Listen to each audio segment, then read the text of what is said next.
Hello, and welcome to Principles of Macroeconomics. This is Module 6, and we will be discussing productivity and economic growth. So productivity is the amount of goods and services a worker can produce in 1 hour. Differences in productivity reflect differences in living standards across countries, and improvements in productivity are going to yield economic growth. So let's discuss first why productivity is important for standards of living. Productivity reflects how many goods and services a worker can produce. The more productive a workforce is on an aggregate level, the more goods and services an economy will produce. Now, we produce goods for the purpose of selling them. So as we produce more and sell more goods and services, on an aggregate level, the incomes in an economy will be higher. Now, higher incomes are correlated with better education systems, better health systems, better access to technology, and overall, consumers in the economy will be better able to satisfy their needs and wants. Therefore, higher incomes are going to correlate with higher standards of living. So indirectly, higher levels of productivity will also reflect higher living standards within an economy. There are 3 key factors that determine the level of productivity in an economy. The first one is physical capital per unit of labor. Now remember, in economics, physical capital reflects machines, technology. Physical capital reflects machines, tools, factories available to the workforce. The more machines that workers have, the more productive they will be. Let's think of an example of a farmer in the United States versus a farmer in Zambia. The farmer in the United States will use the most up-to-date machines available, whereas the farmer in Zambia may still be relying on oxen to plow his fields.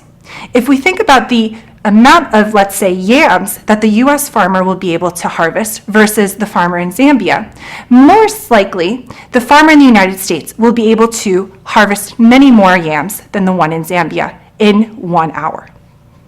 The next factor is human capital per unit of labor. Human capital reflects the education, skills, and knowledge of a workforce. The more educated and the more skilled the workforce is, the more productive they will be. And lastly, technological knowledge. This is related to access to technology as well as the use of best practices in production. Technological knowledge is going to improve productivity across the economy. So, improvements in productivity are going to yield greater economic growth. We can think of the example of China over the last few decades. The Chinese economy has improved in terms of the capital access, human capital, as well as technological advancement, and has seen growth rates of 10% or more per year. Now, this comes up to a point. An economy can invest in improvements in productivity through investing in greater physical capital or greater human capital, but over time, they're going to experience what is called diminishing returns. Diminishing returns to capital tell us that, yes, we can improve the amount of capital that we have in an economy, but the subsequent increases in output that we experience are going to start to diminish. So yes, we produce more, but the increases in production are going to be smaller and smaller. So diminishing marginal returns tell us that we can improve our productivity by increasing the amount of capital that we have, but the subsequent increases in growth rates are going to be smaller and smaller. Therefore, policymakers must rely on imposing various policies and regulations that enhance economic growth.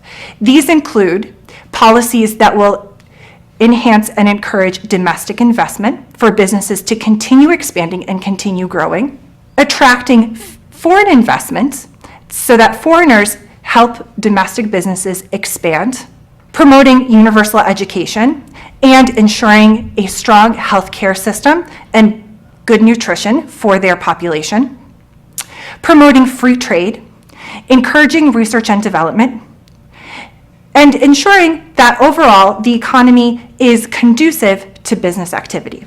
So what have we learned in this video? Well, we've talked about productivity and how it's important for determining the standard of living across countries, how improvements in productivity can yield greater economic growth, and of course the different types of policies that can be put into place to help expand economic growth and continue economic growth. Thank you so much for joining me in Module 6.